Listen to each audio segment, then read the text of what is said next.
Mwenyekiti wa kamati ya usalama ya mkoa na mkuu wa mkoa wa Mwanza, napenda kutumia fursa hii kwanza kuwatakia heri ya uhuru wa Tanganyika wananchi wote wa mkoa wa Mwanza.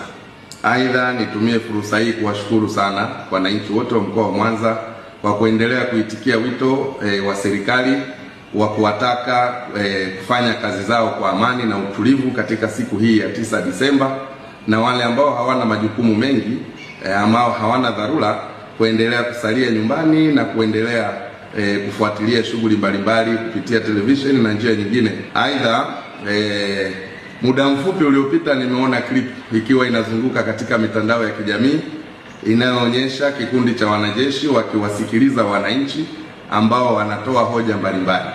Nataka niwahakikishie wananchi wa mkoa wa Mwanza, kwanza waondoe hofu, lakini pili, nikiwa mwenyekiti wa kamati ya usalama na wahakikishieni kwamba klipu hiyo ni klipu ambayo ilirekodiwa tarehe 31 Oktoba baada ya kutangazwa kwa matokeo ya uchaguzi mkuu wa tarehe 29 Oktoba.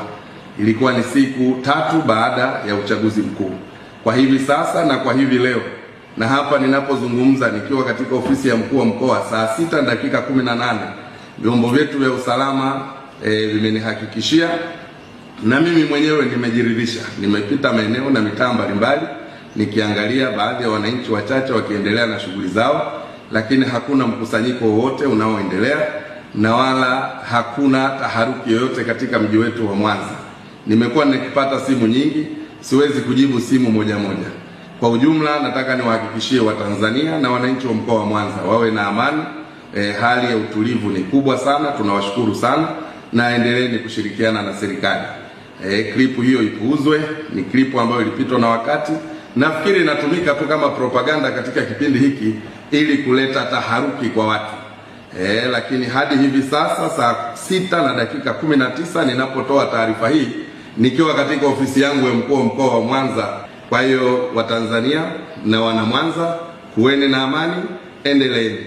Nimetoka pale soko la samaki, nimenunua samaki, naendelea na shughuli zangu, na sasa naendelea katika maeneo mengine kuangalia hali ya usalama na kuangalia shughuli mbalimbali za wananchi zinavyoendelea. Asanteni sana. Jambo wa Tanzania, jambo wananchi wote wa mkoa wa Mwanza. Mimi Saidi Mohamed Mtanda, mwenyekiti wa kamati ya usalama ya mkoa na mkuu wa mkoa wa Mwanza, napenda kutumia fursa hii kwanza kuwatakia heri ya uhuru wa Tanganyika wananchi wote wa mkoa wa Mwanza. Aidha, nitumie fursa hii kuwashukuru sana wananchi wote wa mkoa wa Mwanza kwa kuendelea kuitikia wito wa serikali wa kuwataka kufanya kazi zao kwa amani na